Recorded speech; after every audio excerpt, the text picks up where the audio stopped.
Hello.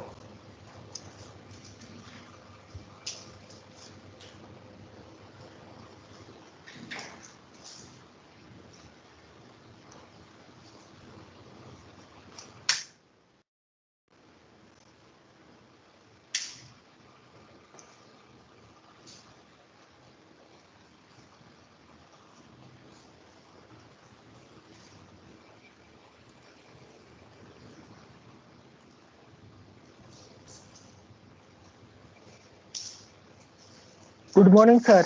Yeah, good morning to all.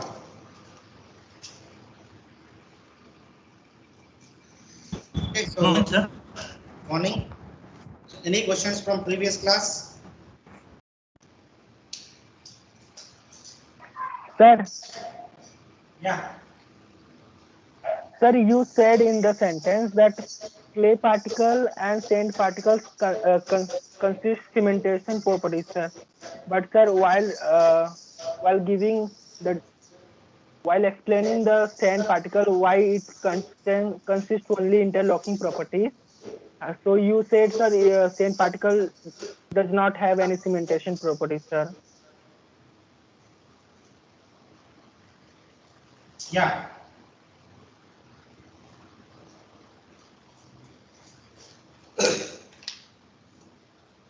See, but you forgotten the other sentence that I told. In general, any sand which is in pulverized state or in particulate state, so they cannot have any cementation effect or cementation bonding. But for example, if the same sand is subjected to some kind of a loading for a longer period, so then, so the particles, the contact force at the particulate level, that becomes some kind of a pseudo. So pseudo cementation effect. Okay, so that Means, is sir, some. it takes a very longer time to have cementation properties. Yeah, it takes a longer time. See, even in case of a rock, so the cementation has happened over a long period of time. It is not an overnight phenomenon. It may be hundreds and thousands of years. Over that period, the cementation has happened.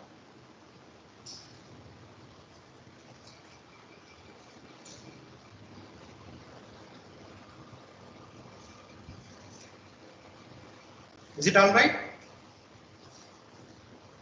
Yes, sir. Okay, so if you have any still question, you take a small amount, or maybe another condition is, but that we can say the apparent and true cohesion. So maybe you take a small amount of the sand and you try to apply some loading for a longer period of time, or when you try to excavate any kind of a natural sand, so you can make a up to certain extent some vertical cut. If you go to any river bed and where you see excavation of the sand for construction purpose. So usually if the sand is in pure dry state where there is no this kind of natural cementation or something, so then you cannot see any vertical cut in the sand. Okay, but there it is mainly because of the water, we cannot say. So only the circumstance that can happen is you take the small amount of the sand, apply loading for a longer period. So longer means it should be really for a longer periods. So then some kind of a bonding effect will be imparted between the sand particles. So that will be considered as some kind of a cementation effect. But original cementation means it should be chemically bonded. Like for example, yesterday I told calcium carbonate, which otherwise everything is and falls under pseudo cementation or the pseudo cohesion components. So they're not really cohesion components. So another pseudo component is water.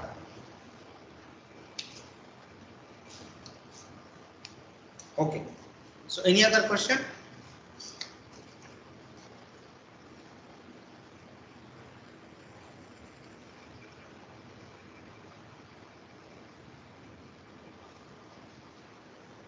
Okay. So yesterday we have seen how to calculate the normal stress and shear stress for an applied the principal stresses. Those are in the form of a sigma 1 and sigma 3. So these are the equations to compute the normal stress and shear stress that will act on a plane. So if the sample will be subjected to simultaneous axial and lateral load.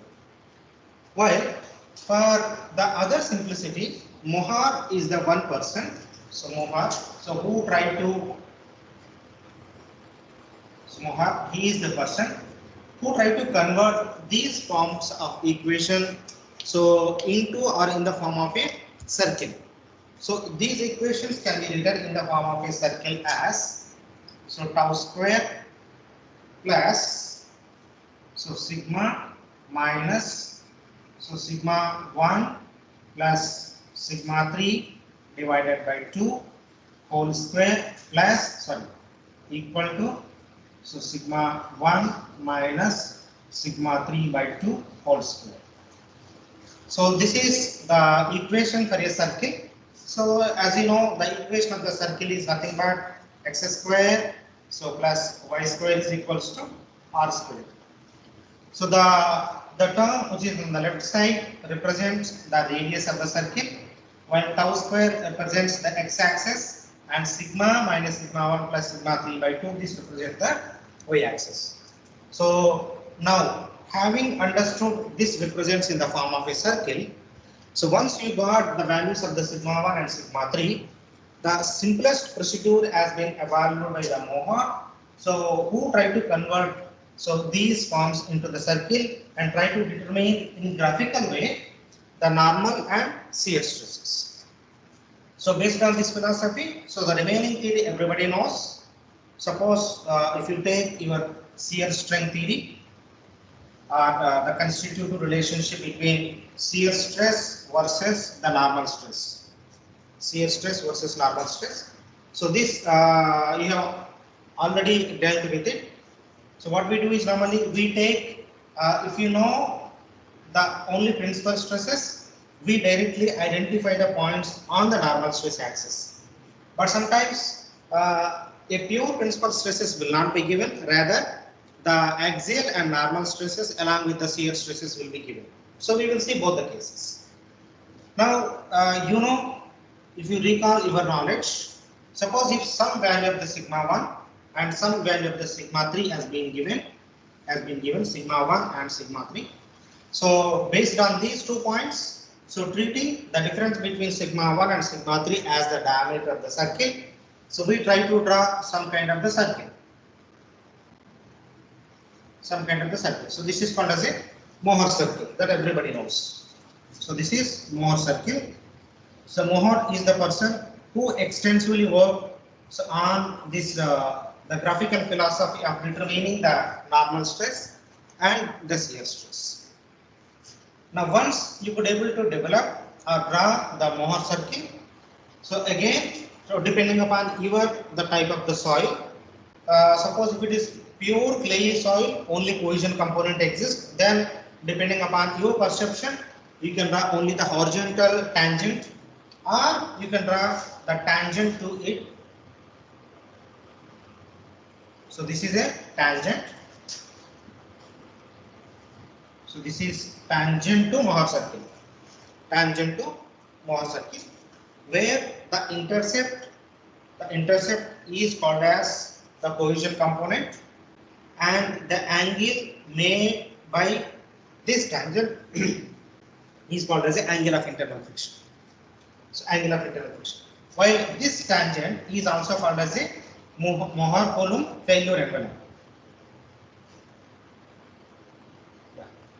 So Mohar-Coulomb failure envelope. A failure plane. Instead of envelope, you can say Mohar-Coulomb failure plane. So the theory was first developed by the Mohar, but as per the Mohar, so this tangent passes through the horizon. So as per the Mohar, so it is simple Mohar's theory. So both are mathematicians only, while this is called as a Mohar-Coulomb failure. As per the Mohar, so it is in the form of, suppose if you look at your shear strength equation, shear strength equation, that is tau is equal to C plus so sigma and tan pi. Sigma and tan pi. So this is called as a Mohr-Coulomb equation, where you can say or you can rewrite this in the form of a y is equals to mx plus c. Mx plus c, where c is the intercept, which is nothing but the cohesion, m is the slope of the line, and x and y are the x and co coordinates. Well, similarly, the same the Mohr-Coulomb equation can be represented mathematically in the form of a linear equation, that is y is equal to mx plus c. But initially, when Mohr has suggested this equation, he has written in the form of a m into x. There was no intercept. That means in Mohr's equation, there was no cohesion component that exists in the soil mass, meaning thereby, so the Mohr theory is purely valid for non-cohesive material or granular materials. So the Mohr theory is valid only for the granular soil, while its validity has been further extended by Coulomb. So that's why it is called as a Mohr-Coulomb equation. Mohr-Coulomb equation. So this extended equation is valid for both cohesive soil and granular soil as well as C5 soil, because it inbuilds both cohesion component as well as the frictional component. So this is the beauty of the Mohr circle. Now, so I don't need to talk much about the Mohr circle, but it's a development. But let us try to understand its practical importance and in how many ways. So this Mohr circle is facilitates to determine the normal and shear stresses.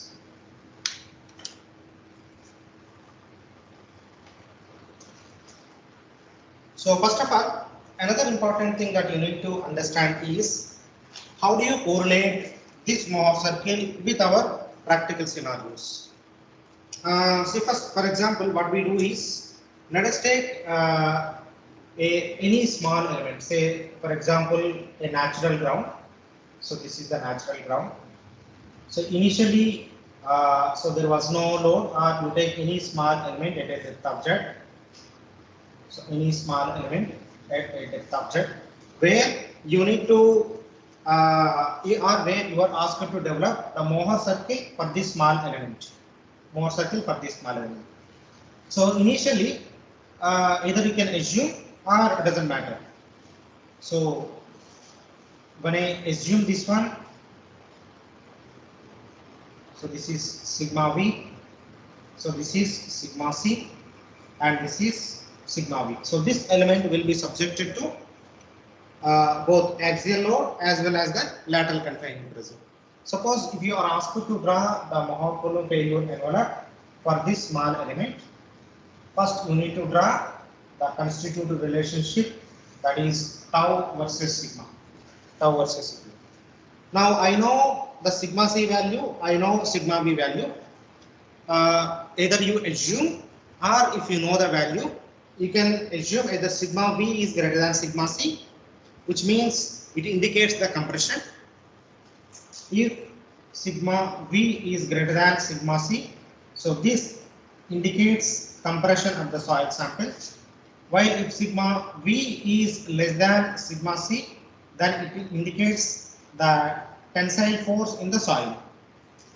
If sigma v is greater than sigma c, when axial force is higher than the lateral force, which compresses the soil sample.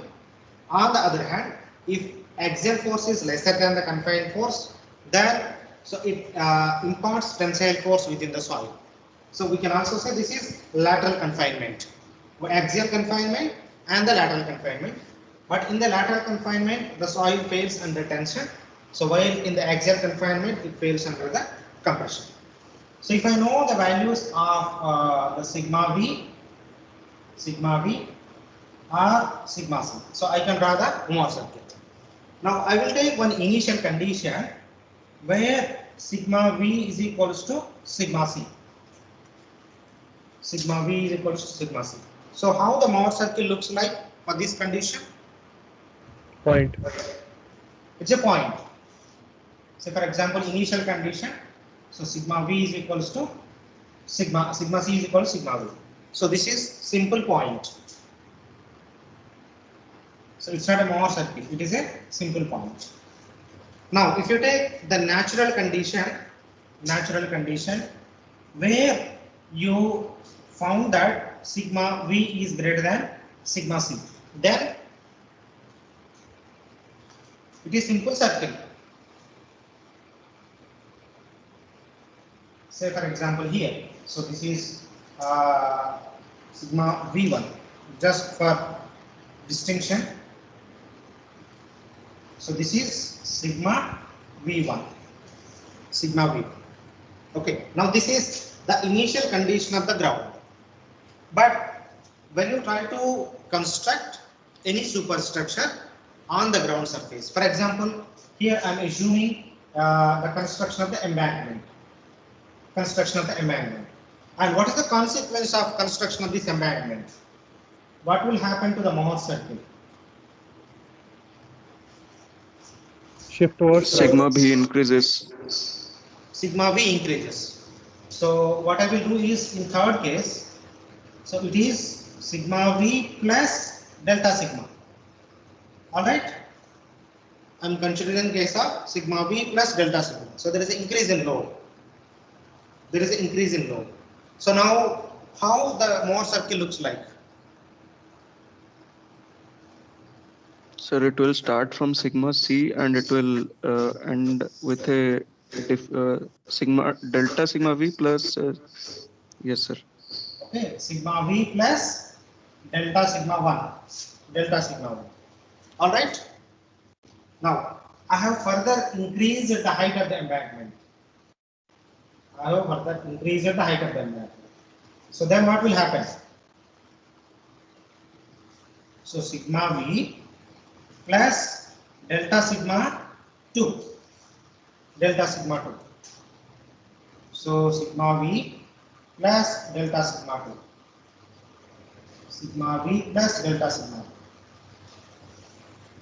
Okay, so how long we can increase the diameter of the Mohr circle? How long we could able to improve or increase?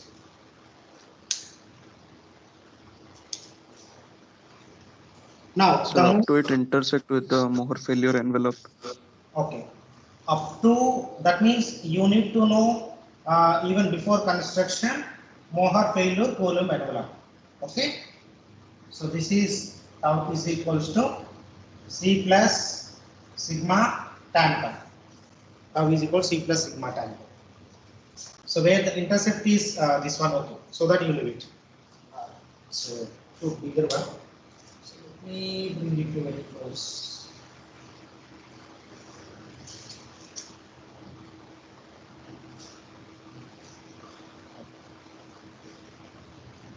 Okay. So now I further increased the height of the embankment. So now it reaches, so sigma V plus delta sigma 3. So possibly it may touch the Mohr circle. So sigma V plus delta sigma. So now what is the significance of all these things? What is the significance of when the Mohr circle is touching the failure envelope?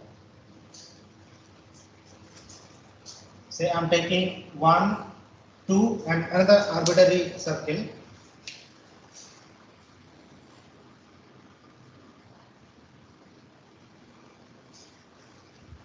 So 1, 2, 3.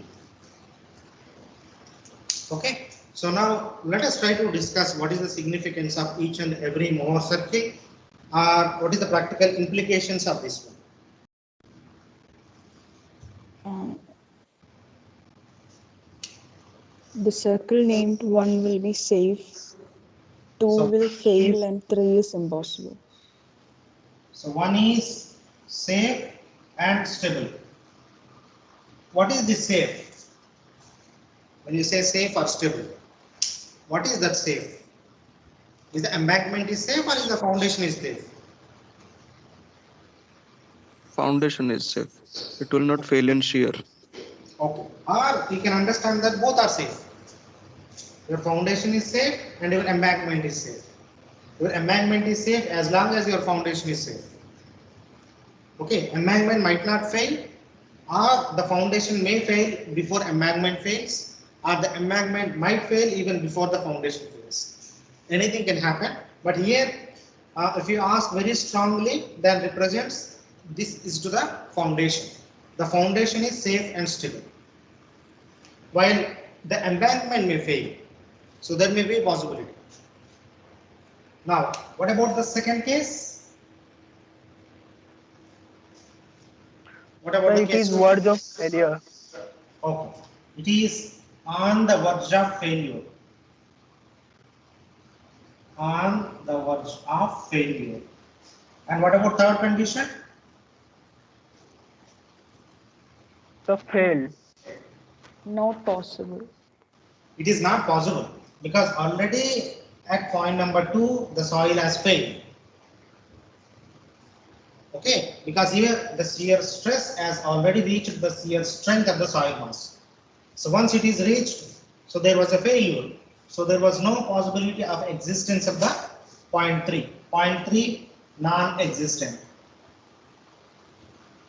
Non-existence. So there is no possibility of existing point number 3. Okay, so these are the very few fundamentals that you must remember. How the Mohr circle to be drawn depending upon the soil condition. Now, here there are two things. How shall I define the factor of safety here now?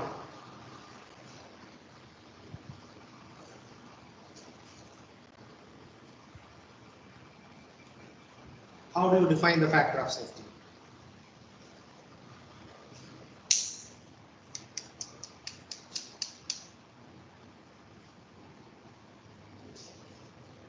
When I am trying to construct the embankment or during the progress of the embankment, what is happening to the soil? What is happening to the shear strength of the soil?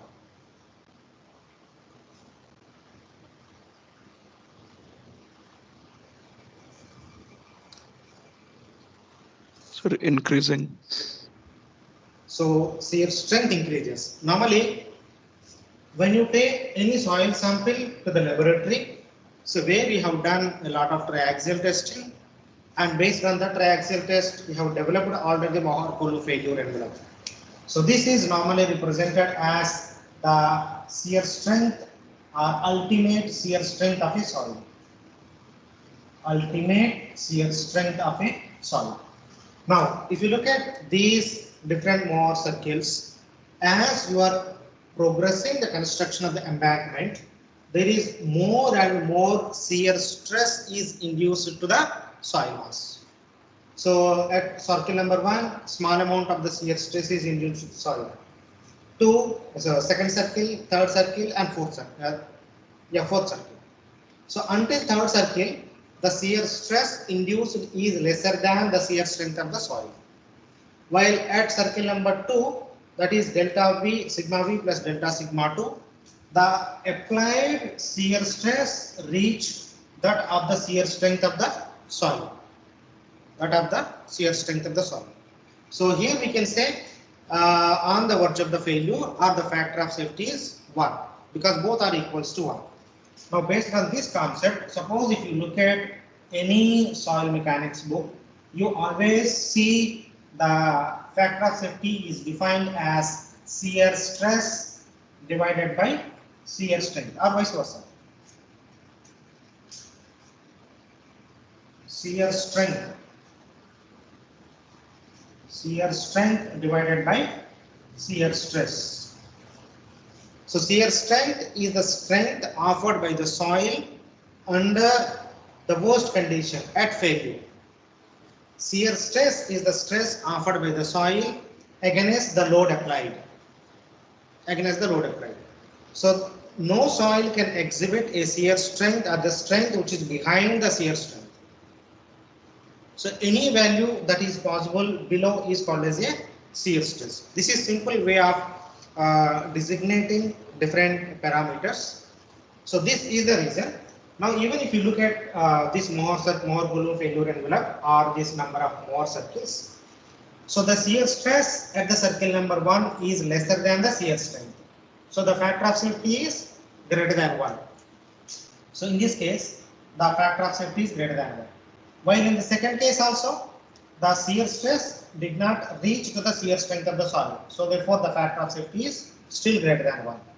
At the third circle, here also it did not reach the shear strength. So therefore here also factor of safety is equal to 1. But at this condition, the factor of safety is equal to 1. That's why it is on the verge of the failure. Now in the third, so here it is lesser than 1. So it is not possible because the shear strength, the shear stress is higher than the shear strength. The soil has already failed. So the factor of safety is lesser than 1. Or that is physically doesn't exist. Physically doesn't exist. Okay.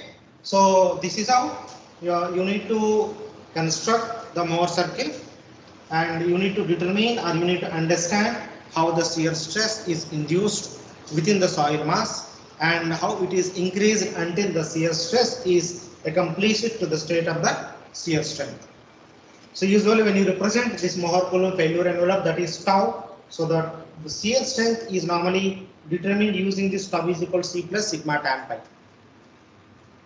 But of course, when you do any triaxial, so you do for at least 3 or 4 number of confining stresses.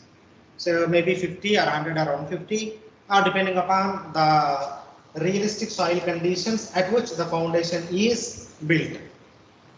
So whatever the condition you assume at that time.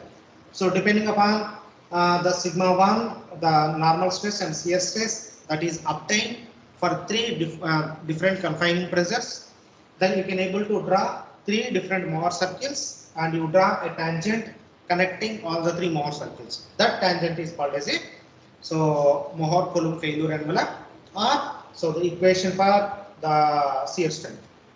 So from that you need to determine the C value plus sigma value graphically. But let us come to the deep understanding of the Mohr Mohr circles. So this part is clear now. Any questions?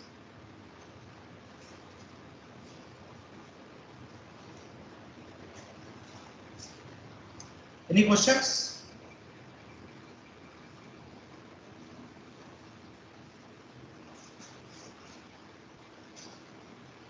Okay. So now let us check. Yeah.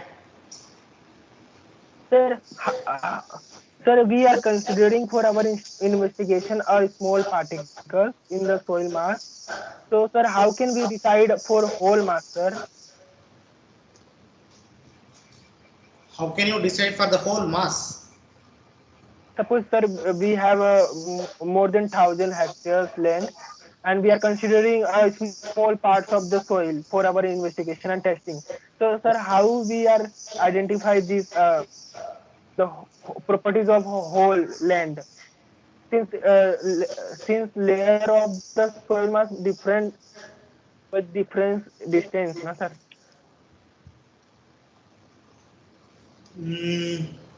Yeah.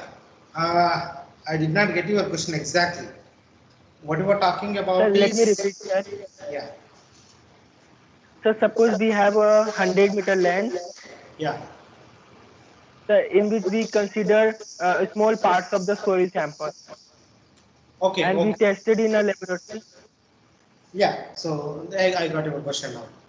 So in reality, so you are going to deal with the area which is larger than a simple soil mass that you consider for the laboratory. But usually, so if you look at any standard like IS standard, so they have a prescribed guidelines. Suppose say you are dealing with 1 kilometer length of the embankment. So you need to follow the guidelines of the IS code. The IS code says you must collect a soil sample maybe from each the intermediate distance of 100 meters or 50 meters or maybe 200 meters or maybe 500 meters, depending upon the variability of the soil layer that you see or visualize or inspect. Suppose if there is no variability or if the soil layers are more or less uniform throughout the entire stretch of 1 kilometer, even if we collect one sample, that may suffice. But for example, So you are finding out the variability in the soil profile even for every 50 meters. That means you must collect the soil sample for every 50 meters. So this is in terms of the spatial. While with respect to depth, so there also first you need to understand how much depth the effective stresses are going to be borne by the soil. So that is determined based on your pressure bulb criterion. So once you draw the pressure bulb and you know that the whole stresses are getting disseminated to this particular depth, so that means you need to do the soil exploration even much below the pressure bulb. Again, as per the stipulated Podal guidelines, you need to refer to stipulated Podal guidelines. So once you have investigated with respect to depth and with respect to length, so then this many number of samples you have to collect from the field and bring it to the laboratory and do all the axial testing and try to determine the shear strength parameters and try to map. So where is the lowest shear strength possible and where you are applying or imposing the highest stress in the form of a embankment construction. So that should be considered as the design guideline.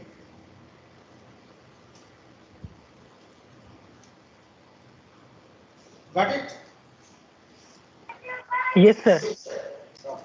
Very good. Sir, one doubt. Sir, is the failure envelope and failure plane the same? Yeah, both are same. Okay. Okay. So now, just for understanding, so let us try to understand, try to draw the more circle for different conditions. So first, uniaxial stress.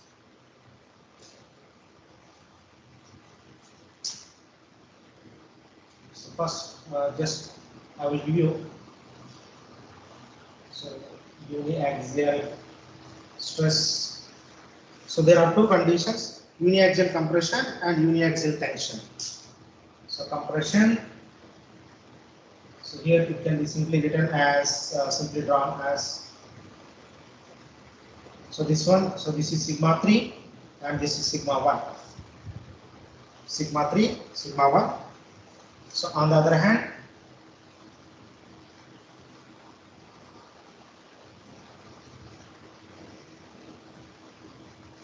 so this is sigma 1 and this is sigma 3. So this is tension. So uniaxial compression and uniaxial tension.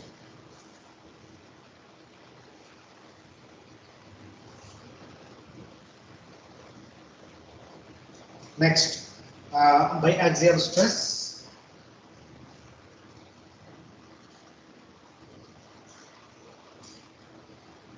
So biaxial stress here, one principal stress equals to 0, any one, and other two do not. Any one is 0. One component is 0. One component of principal stress is 0, while other two they have some different values. So in that condition,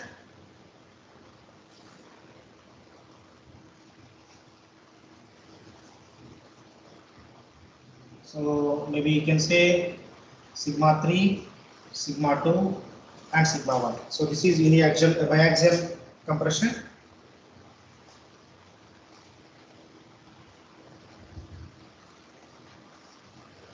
So this is, we can say sigma 1, sigma 2 and sigma 2. So this is biaxial compression and biaxial tension. So the other condition also possible. So that is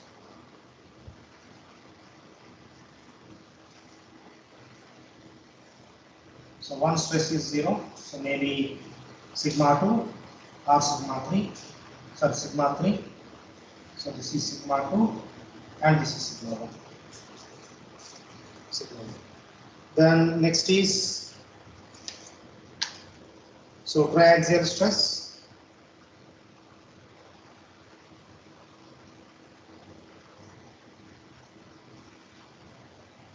So triaxial stress.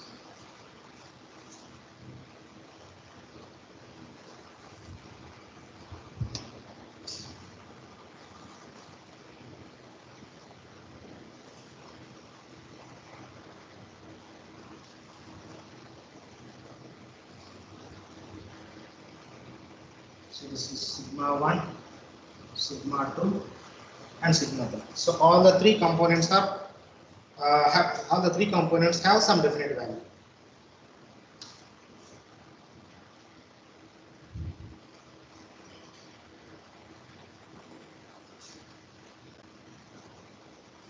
So these are different possible combinations.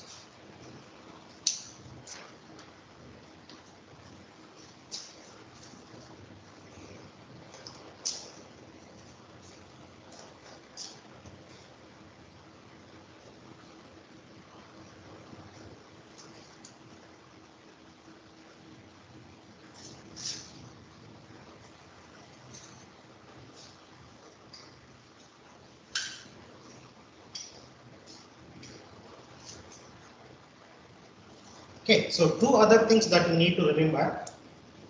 So here what I am doing is I am taking two typical examples where so a sample is subjected to pure principal planes or the principal stresses.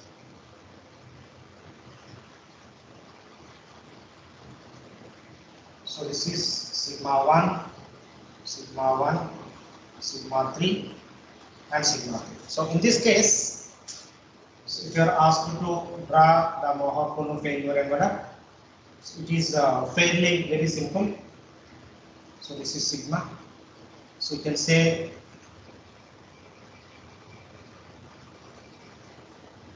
so this is sigma 1 and this is sigma 3. But here, yeah. Sir, in case of biaxial stress, the third diagram, Yeah, sigma 2 would be in the middle, na sir? sigma 2, either way you can take it, doesn't matter. Na? No, the sigma 2 is Oh. the Yeah, sigma 2. Extreme condition, yeah. Sigma 2 at all. Okay, so here in this case, so the inherent assumption is the shear stress on all the planes is 0. So here the fundamental assumption is tau is 0 on all planes. So that's why we represent this as a sigma 1 and sigma 3. Those are called as the principal planes or the principal stresses. So on the other hand, so there is another possibility, an element can simultaneously subjected to both so the normal and axial stress along with the shear stresses. So in this case it is represented as sigma x, not sigma 1 or sigma 2. So this could be shear stress,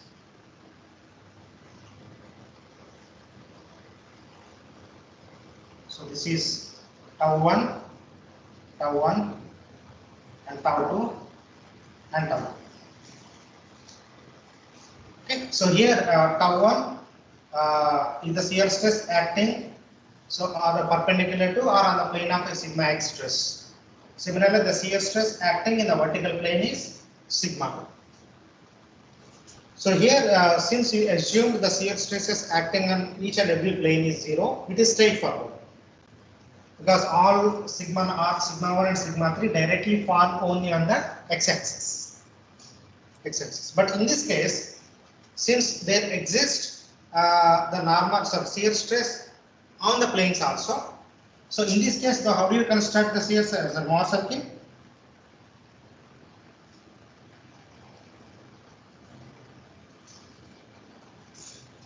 So in this case, how do you construct the Mohr circle?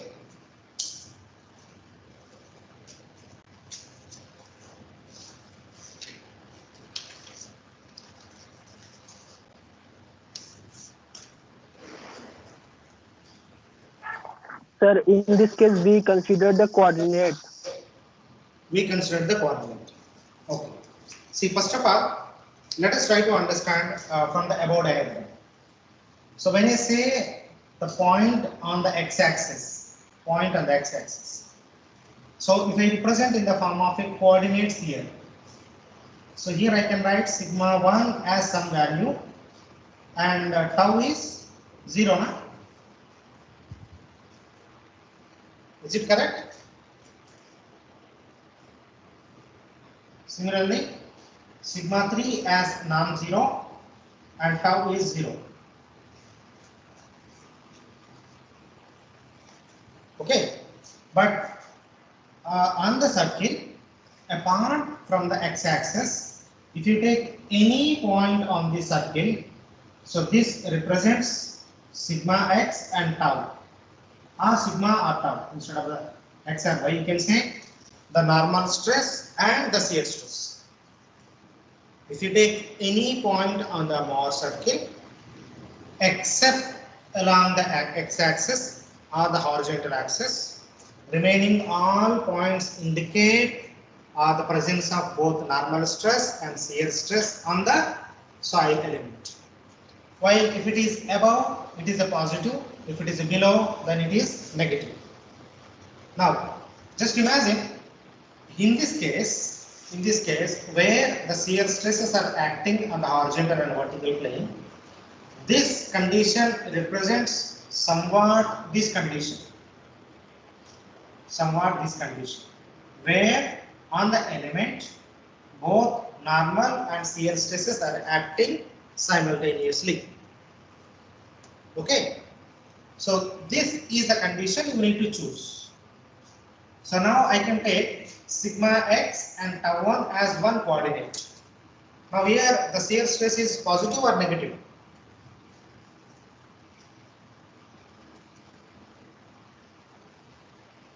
The positive.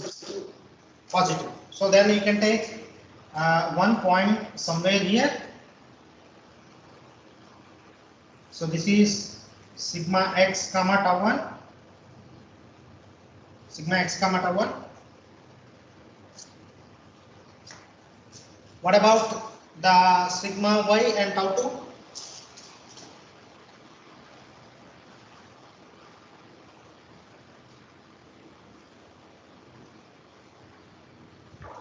Sigma y minus tau 2. Okay. So that is we can say somewhere we can consider here. So sigma y comma tau 2. Or if you don't understand, then you can take it in other direction better. Is it okay now? So this will become negative because sigma x compression positive, so tension negative. Sir, now minus sigma y minus sigma tau. Okay. So Means minus tau. it's basically the third coordinate. What, sir? It's basically the third coordinate. If you take the coordinate system, so minus and minus both in the third coordinate. Yes, sir. So now we can consider these 2 points as the diameter of the Mohr circle. So we can consider this as the diameter of the Mohr circle, and wherever Sir, yeah. So when you consider the sigma y in tensile, so it will be going to the third coordinate, sir, now. Because in the first case, sigma 1, you considered compression as a positive. Oh, okay, no problem. Well, R is okay. So you want to take, but if it is compression, then it should be above only, no? Minus is okay. Okay. Sorry. So above positive, positive, below positive and negative. Which otherwise, yeah, this goes to this direction. Okay. Thank you. Okay. So this is sigma y and tau 2. So now, these 2 coordinate points can be taken as the diameter of the circle. So now, wherever this line is touching the sigma axis, this point as a horizon. So this point as a horizon. Now try to draw the entire Mohr circle. So try to draw the entire Mohr circle.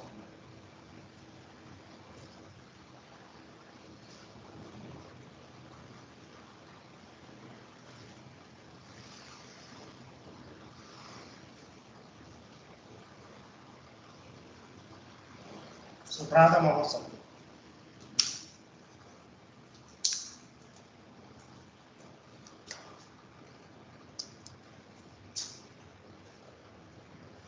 So wherever this circle is touching the sigma axis, so this is designated as sigma 1 and this is designated as sigma 3. So this is how graphically you can able to determine the principal stresses on the element which is simultaneously subjected to normal and shear stress. Normal and shear stress. So now we can able to understand the reverse engineering here. So earlier we were dealing with only the principal stresses or the principal planes. But now here, so we are trying to determine the principal stresses based on the given, the normal and shear stresses.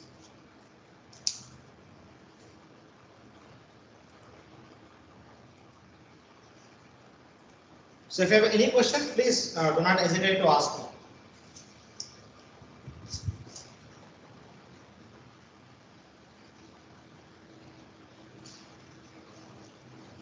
Okay, so some notations, so just for your understanding, so that you will not forget. So this is sigma y, and this is sigma x, and then so this is. So if you draw any point on this one, so this is called as a tau max. This is called as tau max, and on the bottom side, any point you take it. So this is called as a tau minimum, tau max and tau minimum. Positive side maximum, negative side minimum. So then, so this is called as a sigma 1. So this is sigma 1 and this is sigma 3. This is sigma 3. So now up to the middle, so this is called as a mean sigma 1 plus sigma 3 by 2. So this is mean stress sigma 1 plus sigma 2 by 3. While the radius of the circle, so this is called as a sigma 1 minus sigma 3 by 2. Radius of the circle, sigma 1 minus sigma 3 by 2.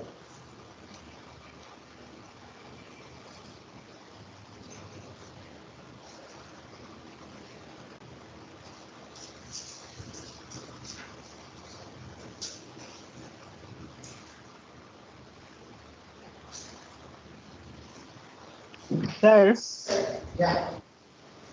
sir, please mention plane with angle. Please. Sir, angle, sir. Angle. Okay, so here it is. Oh, that theta, failure plane angle. Yes, sir. No, here it is a little difficult to draw, huh? Unless we know. So here we can draw, suppose if the theta is known. So here I don't think so it is possible. Sir, one doubt. Yeah, Sir, the tau max is the radius, right?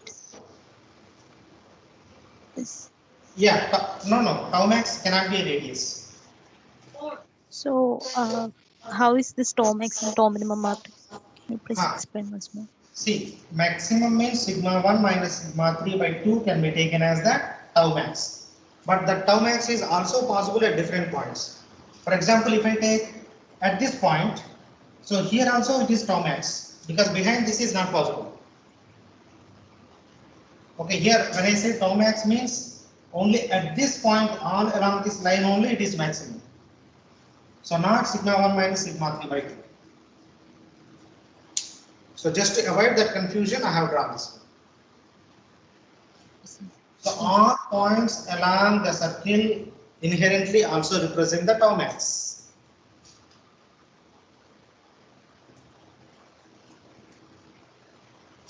So, sir, all points on the circles is denoted tau max, that means its radius, na sir? May not be. Look at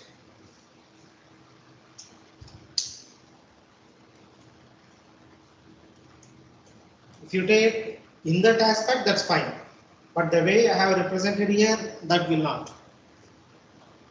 Because I have represented all along the line, not along the circle.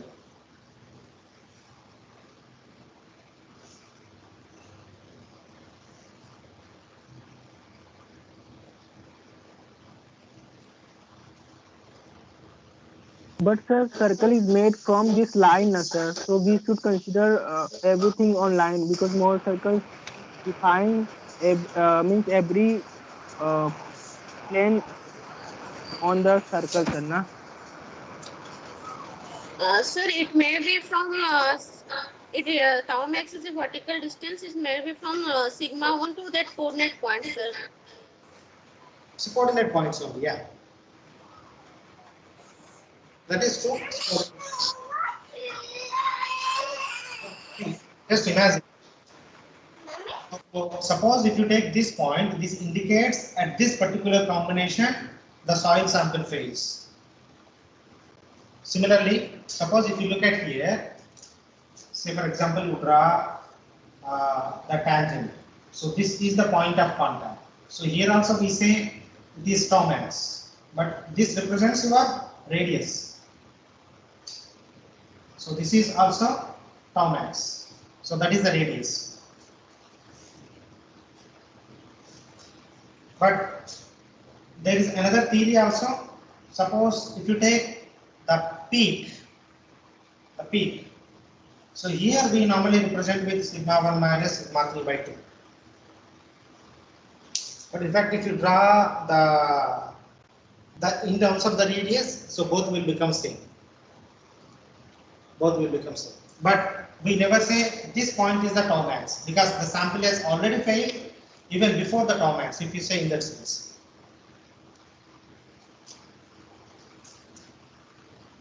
Sir, Yeah. sir, this sample has not tau max. Here the tau is less than tau max. At the citrus becomes equal to the CH situation, but it is not equal to tau max. It is not equal to tau. Tau max.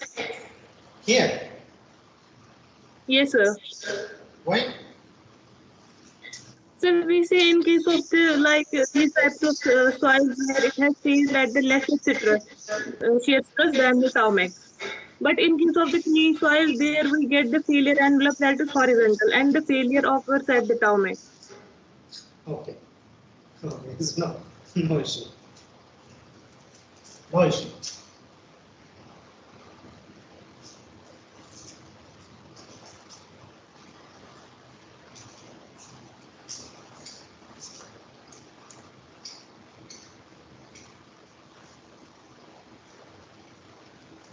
Okay, so maybe so this is a small fundamentals about the Mohr circles. Maybe sometime in the next week, 1 or 2 classes, we can have a tutorial on so this Mohr circle concept, how to determine the normal stresses and shear stresses. So based on the given either principal stresses and vice versa, whatever it is, whatever the extent it is possible.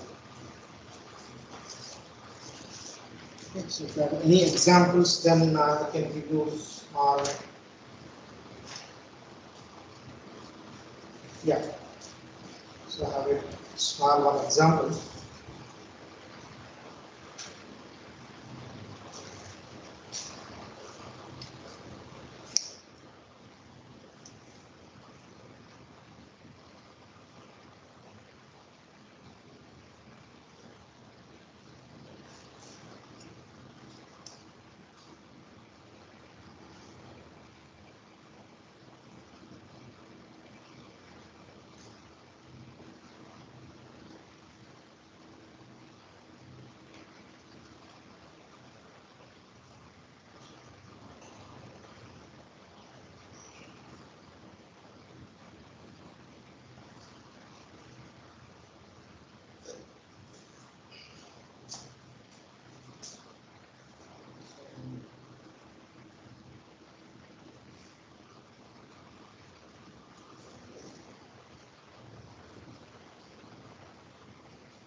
Just take a small example.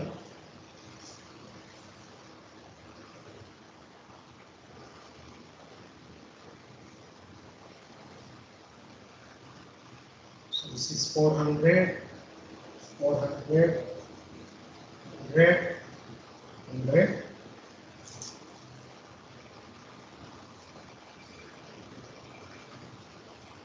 Alpha.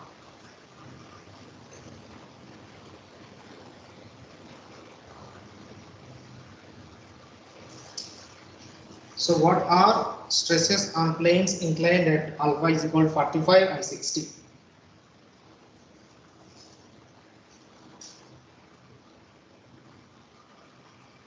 Stresses. So when alpha is 45 degree and 60 degree. 45 degree and 60 degree.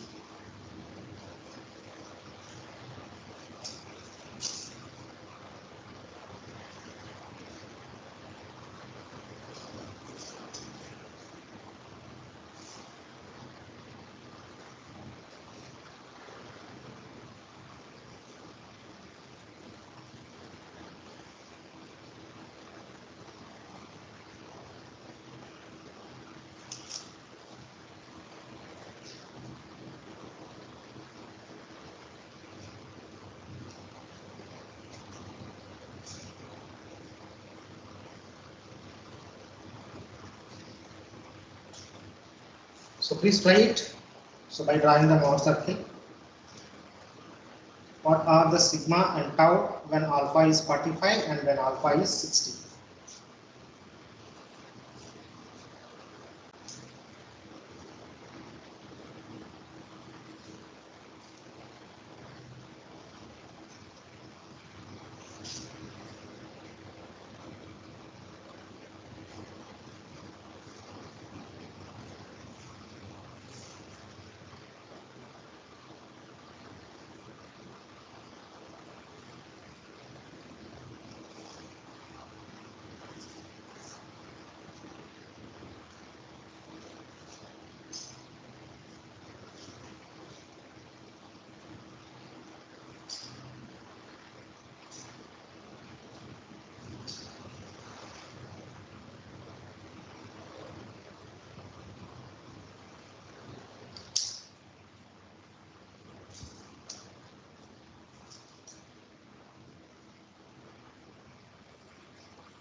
Anybody?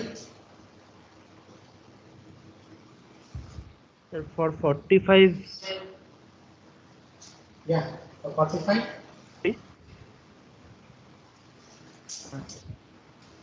For 45 degrees, sigma equal to 250 and tau equal to 150 kc. Yeah, correct. And for 60, it is sigma equal to 175 and tau equal to 130. Oh, very good. But you have done mathematically. Yes, sir. Okay. So no problem. Graphically, the second one is a bit difficult. Okay. So 400 and 100. Since there are no shear stresses, so we can assume this is sigma 1, this is sigma 3. So sigma 1 and sigma 3. So this is 400 and this is 100. So draw the Mohr circle. So draw the Mohr circle. So identify the center. Identify the center. So this is O. So this is sigma 1 and this is sigma 2. Okay. So now we need to first of all draw a failure plane which makes an angle of 45 degree and 60 degree. 45 degree and 60 degree. So we have no, suppose if I draw if I draw any plane, say for example from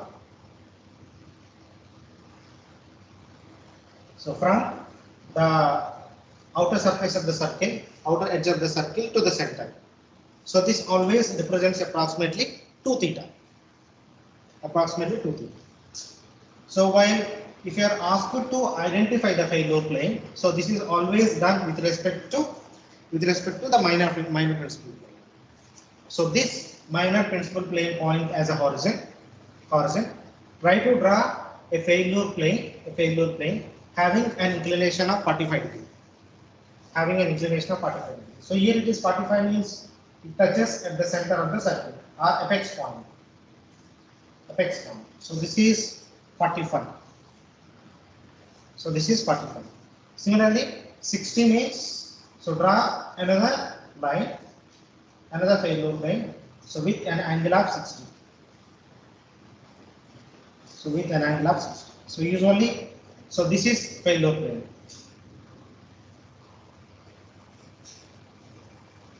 So this is the failure. So having an inclination of 45 degree. So at this point, so you need to draw the sigma and tau. At this point, you need to draw sigma and tau. So you can also solve this problem in an analytical way, but rather, so since we know all the coordinates, when it is 45 degree, it touches almost the apex of the circle. Then you can consider a kind of a triangle. So this is A, B, and C. Triangle A, B, and C. So A, B is nothing but, so sigma 1 plus sigma 3 by 2. So this will become 400 plus 100 by 2. 400 plus 100 by 2. So this will become 200. Similarly, BC. So BC. Sir, 250. Yes, sir. 250. Okay, so this is sigma 1 minus sigma 3 by 2. So this is 400 minus 100. So this is 100. So this is 100 kilopascals. But since we don't know this angle, or if you can able to determine this angle, that's fine. But what we need is when alpha is 60, what is the value of the tau and sigma? So that is what is the horizontal and vertical axis. So this is sigma and this is tau. So sigma and tau. So just consider this triangle. So this is C. So D, E,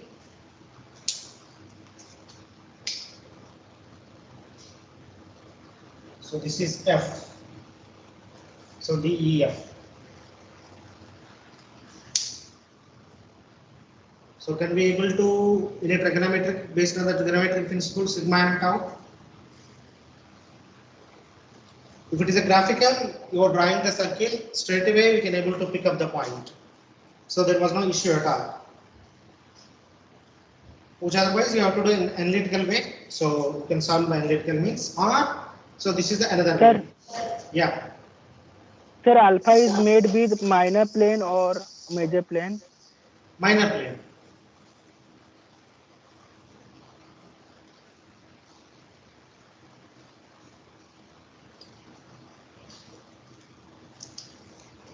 So the angle made by the failure plane is always with respect to the minor plane, minor principal plane.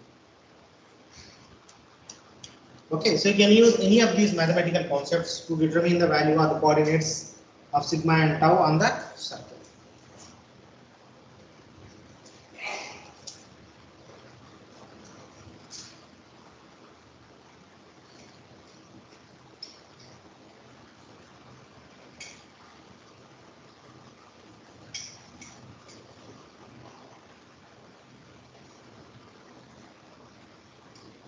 Okay, so maybe better we will take a complete tutorial on this Mohr circuit. So this is just for your understanding.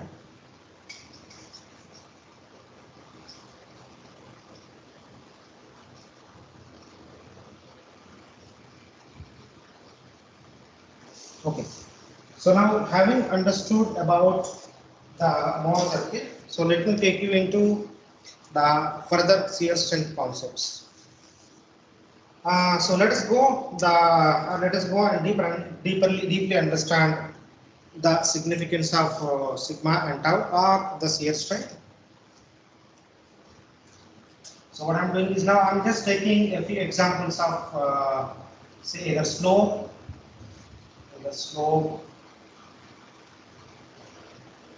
So this is the slope, so this is the retaining wall.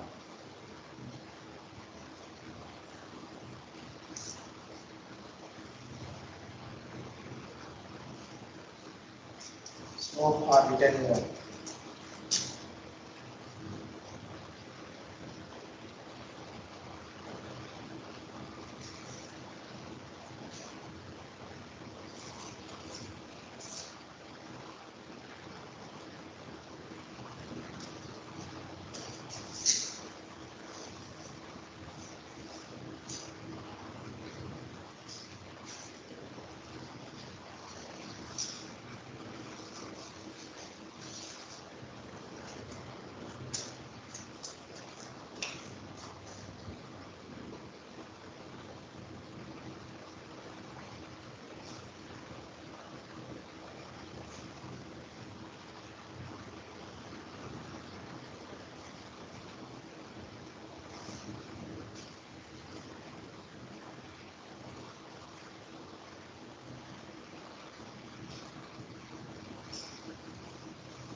Okay, so I have taken three simple examples on the three simple geotechnical structures.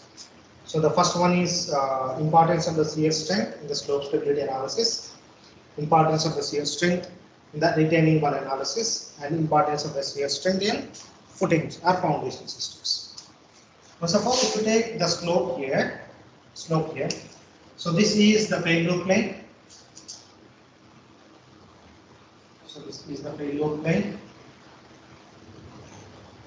While in this case, so this is the failure plane. While here, this is the failure plane. So this is the failure. Now, if you look at carefully, so this failure plane, there is a soil. There is a soil above and below.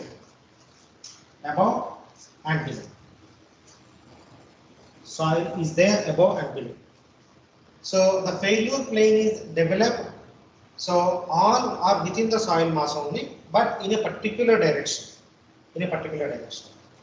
Now here, this soil mass, if I represent this entire the mass of the one as weight W, which will act in the downward direction. The resistance is offered against this direction.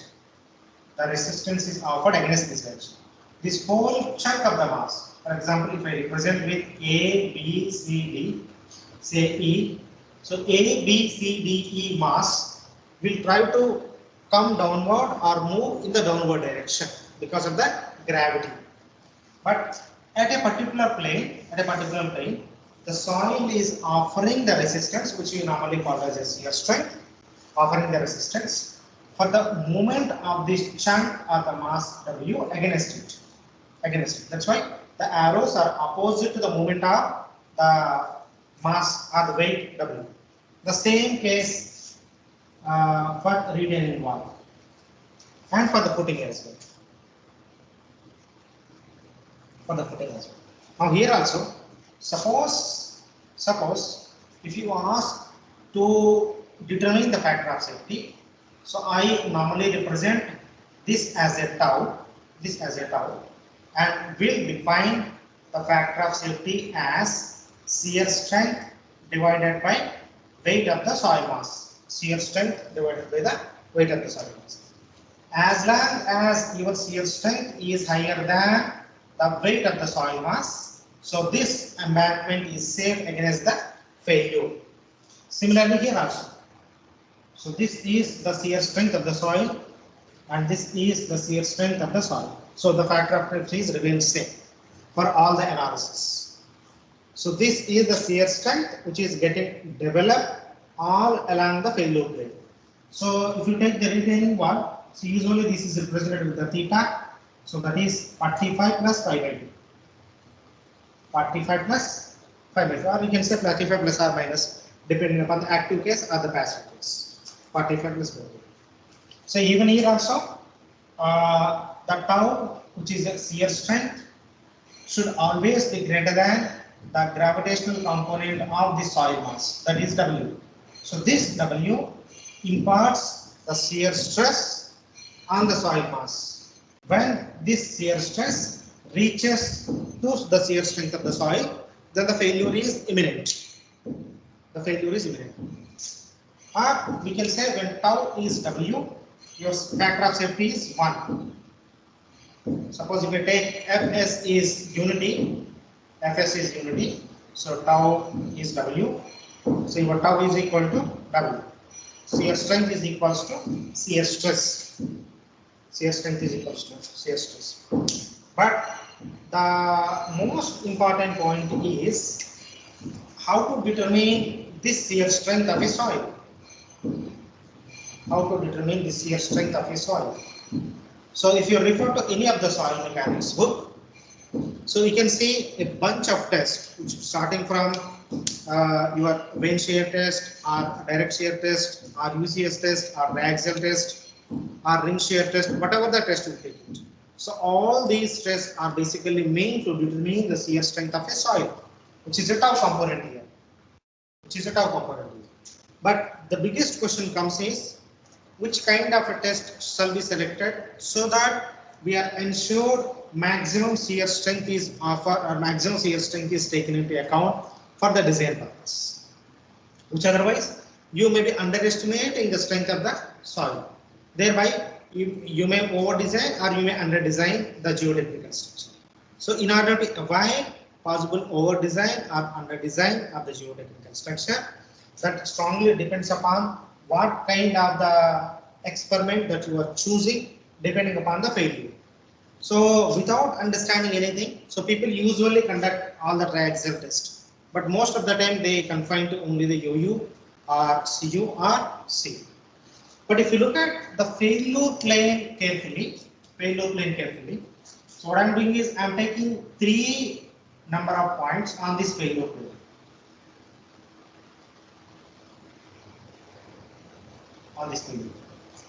So 1, 2, 3. Would you see any kind of a difference in the failure criterion or in the direction of the failure plane? So in these 3 locations?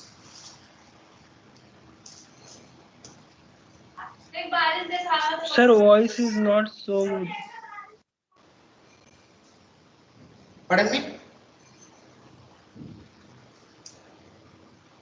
The normal and shear stresses component will change with each these 3 points, because the angle which they make with the horizontal changes. Okay. So here, what is the failure envelope? Is it inclined or horizontal or vertical at 1?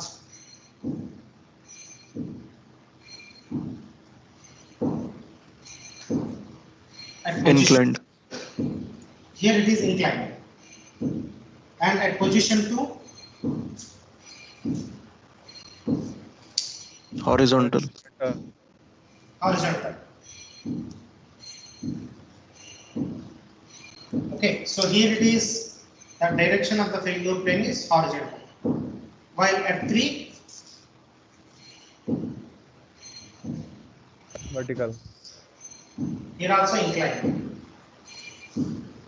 Okay. Now at position 1 is also inclined, at position 3 also inclined. But what is the difference between these two? The inclination. Okay, inclination is inclination.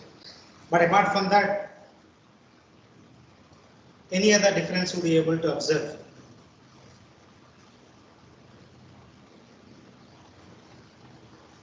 Different confining. Position. Okay, suppose if I take the lateral component and vertical component, so at 1 and 1, 3, at 1 and 3. So what is maximum at 1 and what is minimum at 1. Similarly, what is maximum and minimum at 3.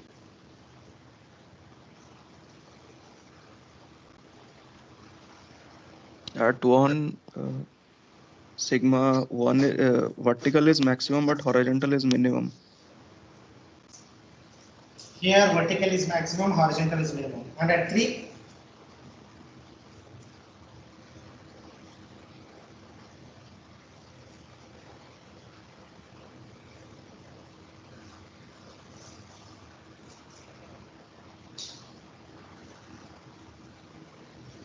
Sir, at 1 it is around equal, sir, around and it's around it is approximately equal, sir, because see, when the entire weight of the soil is moving downward. So first of all, we do not know where the failure plane got initiated or triggered. So in the soil mechanics, so this is biggest uncertainty. We do not know where is the weakest point all along the failure plane. So it may get initiated at this location or at this location or at this location or at this location. Anyway, it doesn't matter. So, and it is impossible to find it out the exact initiation point of the failure plane. Once it is initiated, once the failure has started, then that becomes a progressive failure, leading. That's why it's not an instantaneous. So the failure might have started sometimes back, but the stresses gets accumulated. Once the accumulation exceeds certain threshold value, then whole mass slides away. So this is what normally happens. But we do not know exactly all along the failure plane at what location this accumulation has started, which is difficult to find out. But the other thing is that when it is moving downward, the downward movement is possible only when there is a sigma 1 component is higher than the sigma 3 component at position 3. It's a fact. We cannot able to deny it. Okay, which otherwise, suppose if you say the sigma 1 is greater than the sigma 3 here, then this has to move in the reverse direction. But have you ever seen any failure which is in the reverse direction? That normally will not happen. Okay, so always the movement of the certain area, the certain soil mass is in the downward direction. That means here sigma 1 is greater than the sigma 3. While in this case, when this soil is moving downward, at the bottommost position of this failure plane, so the failure plane direction becomes somewhat in the horizontal direction. While if you look at the position A, so this soil mass has to move in the upward direction. Here it is moved downward direction, but when it comes to the exit point of the slope, so it will become the direction becomes the reverse. So this moves upward. That movement is possible only when the sigma 3 is greater than the sigma 1. So in a sense, here happens triaxial compression. So here it is horizontal, no compression, while here it becomes an extension. It is not compression, rather it is triaxial extension. That means in a given slope, if you take different points all along the failure plane, at one point there is a compression that comes under triaxial compression. At another point, the failure plane is horizontal, and at other point it becoming an extension. But all the three conditions or the three cases are entirely different. For example, for determining the horizontal failure plane, you conduct the direct shear test. While for compression, you conduct the triaxial test. While for extension also, you again conduct the triaxial test. But between these two triaxial tests, one is compression, next is extension. So the question comes is, which one is the weaker? Which initiates the failure? Is it extension initiates the failure or the compression initiates the failure? So we do not know. So that's also a big question. Okay. So that's why normally it is generally, if you look at a careful examination or the careful any geotechnical investigation, so they will see all these possible permutations and combinations. So under which condition the shear strength is minimum? When the failure plane is in the horizontal direction or when the failure plane is in the inclined direction. So these are the two things which you need to assess. Whichever is the lowest case, that case shall be considered for the design purpose. Okay, so the same thing happens even in case of the footing also. While in case of the retaining one, so we typically assume it's a wedge failure where the failure plane is perfectly inclined with an inclination of 45 plus 5 by 2. So here, even if you do the pure triaxial, so there is no problem. Okay, so this is another fundamental understanding on what kind of a test you need to select. So when you do or when you determine the shear strength of a soil. When you determine the shear strength of a soil. Okay, so I will stop it here. Maybe in the next class, so we can have an elaborate discussion on different triaxial tests, which include your UCS, UU, CU, CD, and direct shear test. So we will discuss about all these things in detail in the next class. That we also need to discuss about the total stress concept. So that effective stress concept, total stress, effective stress. Then we also will try to understand how to determine the pore pressure parameters, how to calculate pore pressure parameters.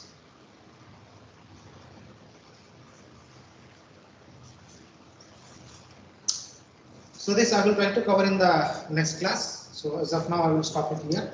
So if you have any questions, so please ask me.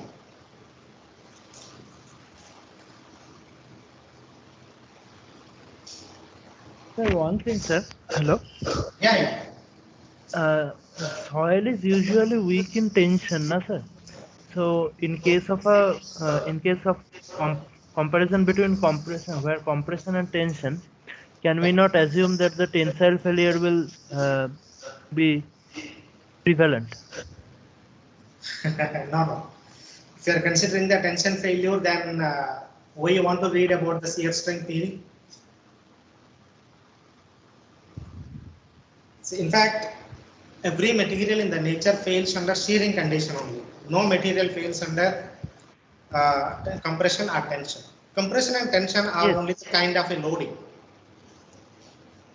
See, even if you recall your engineering mechanics, when you have done the testing of a bar, you might have read the failure plane is in the form of a cup shape.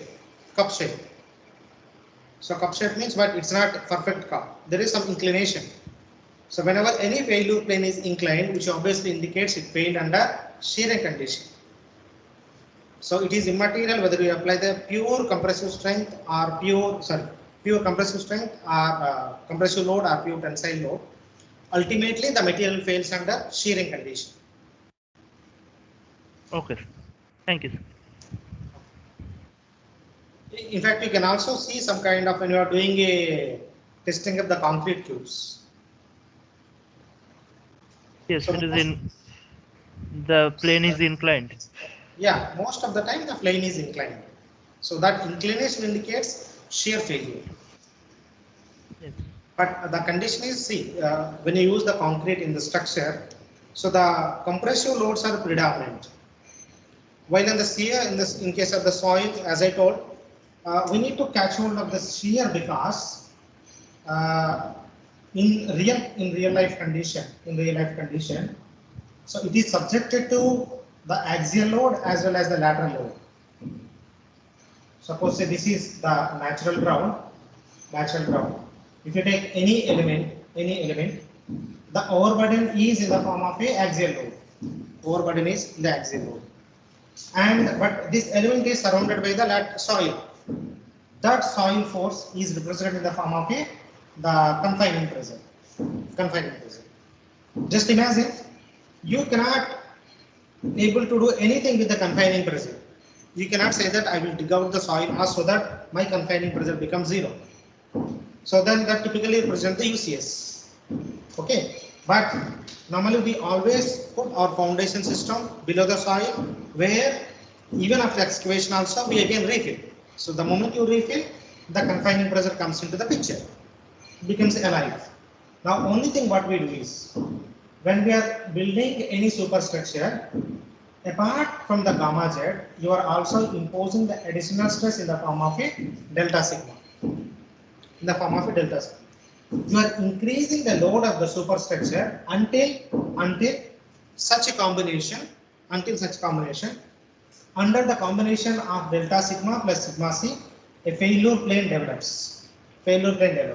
But this failure plane, so dominantly in the inclined direction. Okay. The moment you are saying the failure plane is inclined, then default it falls under the condition of the shear. But shear plane has developed because of the increase in the load in the axial direction. Although you kept the confining pressure remains same. Yes. Okay. Okay? Yes. Yeah. But these are the very fundamentals. Yeah, one has to understand. Good.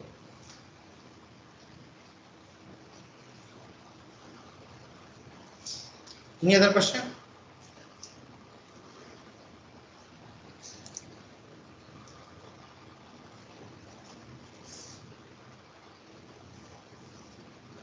Okay, so